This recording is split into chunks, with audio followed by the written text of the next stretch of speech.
Hero আলমের বাবার অসুস্থতায় আমি ছিলাম না থাকার পিছনে ছিল তার তার পরকীয়া। আমাদের দুজনের সম্পর্কের মধ্যে তৃতীয় ব্যক্তিকে আলম ঢুকিয়েছিল।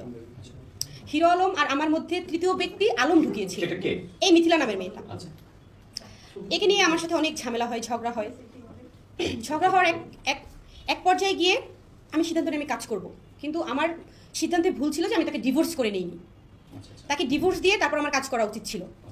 কোয়ার্টিস্ট হিসেবে ছিল আমার সাথে ম্যাক্সো ভিডিয়াজ। সে শত্রুতামি করে রিয়াজের অনেক ক্ষতি করেছে, ওর অনমিলনের পেজটা নষ্ট করে দিয়েছে, চ্যানেলে স্ট্রাইক মেরেছে, পরকীয়াও সে করেছে, আর দেশবাসীর কাছে খারাপও আমাকেই বানিয়েছিল সে। এমন একটা পরিস্থিতি আমি পার করেছি, আমি যেটাই বলেছি সেটাই মানুষ মানে খারাপভাবে নিয়েছে, ভালোভাবে নেয়নি। সবাই আমার দিকে আঙুল তুলেছে, কিন্তু পরকীয়া যে আলম করেছিল এই বিষয়টা কেউ মানতেই চায়নি। কি ধরনের পরকীয়া করেছিল একটু যদি আমাদের কাছে তুলে ধরেন আপনি? পরকীয়া করেছে আমার সাথে সংসার চলাকালীন সে মিথিলা নামের মেয়েটার সাথে সম্পর্কে জড়িয়েছে, তাকে নিয়ে থেকেছে।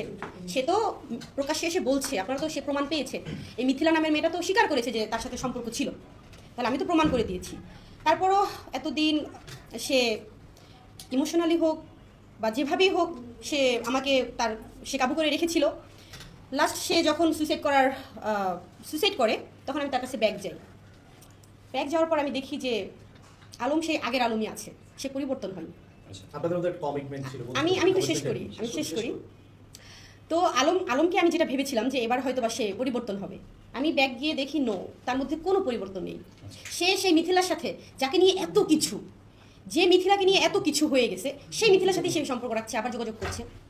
তারপর আসলো ইতি চৌধুরী নামের মেয়েটা, এই মেয়েটার সাথেও সে যোগাযোগ করে। ইতি চৌধুরী নামের মেয়েটার সাথে যোগাযোগ না করার জন্য আমি তাকে প্রতিজ্ঞা করাই, কসম কাটাই পার্সোনালি, কিন্তু সে সেটা মানেনি। সেই এই ইতি নামের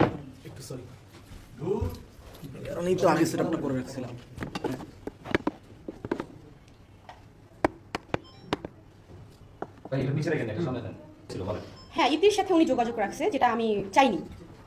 তারপরও সে লুকিয়ে লুকিয়ে ইতির সাথে ভিডিও করে হচ্ছে গিয়ে সে রিয়াজকে দেয়, এই দেখ তোর বোর সাথে আমি ভিডিও বানাচ্ছি, তুই পারলে আমার বোর সাথে বানা।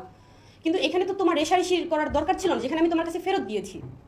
তোমাকে ভালোবাসি বিধাই তো তোমার কাছে গিয়েছি আমি, তুমি আত্মহত্যা করার চেষ্টা করেছো, আমি তোমার কাছে ব্যাগ দিয়েছি, এখানে আর প্রতিশোধ নেওয়ার তো কিছু থাকলো না।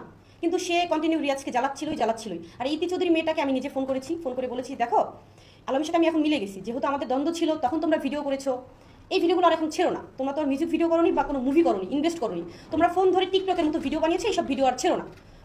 কিন্তু এই মেয়েটা আমাকে বলে এসব বলার তুমি কে, তখন আমি বললাম আমি কে, ঠিক আছে তাহলে যার সাথে ভিডিও বানিয়েছো সে বলছে। আমি আলমকে ফোন ধরিয়ে দিই, আলম হচ্ছে এই মেয়েটাকে বলে, আচ্ছা ইতি তুমি আমাদের ভিডিওগুলো ডিলিট করে দাও। এই মেয়েটা বলে তোমার সাহস কিভাবে হয় এগুলো বলার, ভিডিও ডিলিট করতে বলার তোমার সাহস কিভাবে হয়। তখন আমি বুঝলাম আসলে এদের সম্পর্কটা কি। তাহলে এইভাবে সে অধিকার খাটিয়ে কিভাবে বলে যে তোমার সাহস কিভাবে হয় এই কথা বলার, ভিডিও ডিলিট করতে বলার। তারপর আমি তাকে অনেক কসম কাটাই, কিন্তু সে আসলে শুধরানোর না। লাস্ট আমি তার চুলের একটা কাটিং দিয়েছি এই সাইড দিয়ে। সে ইতির সাথে ভিডিও করেছে, সে আগের ভিডিও বলে চালাতে চাচ্ছে, কিন্তু তার চুল তো কাটিং দেওয়া, তার ওই চুলের কাটিং তো ফার্স্ট টাইম দিয়েছে সে আসলে এসবের কোনো সদুত্তর দিতে পারে না। যে তোমার চুল তো কাটিং করা, তাহলে তুমি কেন ভিডিও বানিয়েছো? তোমার তো প্রতিজ্ঞা করা ছিল যে তুমি ইতির সাথে কথাও বলবে না, ভিডিও বানাবে না। তো তারপর হচ্ছে গিয়ে আমি তার সাথে রাগারাগি হয় আমি এক পর্যায়ে আমি ডিসিশন নিয়ে নিই যে আসলে আমি তাকে ডিভোর্স করে দিব।